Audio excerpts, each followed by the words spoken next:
My name is Andy. Hi, my name is Nick. Did you see the new last week? Yes, you mean goodnight chicken? Yes, it's pretty impressive for Taiwanese. I organizing thought this was true. The viewer also control a scene of him. Yeah, it's really funny. They must not have expected to go to jail. I think they did things without thinking about the consequences. That's right.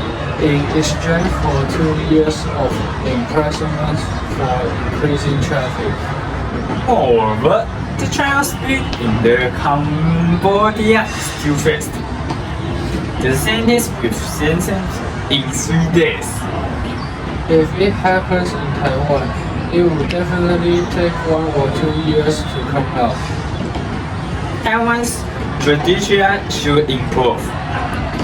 Good night chicken also like will be interrogated. Even when death is immediate, he still refers to recognize it. And I hear that his monthly salary is 500,000 yet. It's so profitable to be a self-media person now, right? But I have never watched this YouTuber before. This incident also let us know the seriousness of discipline. It's best to think about the consequences before doing something. Otherwise, you will lose your face. Yeah.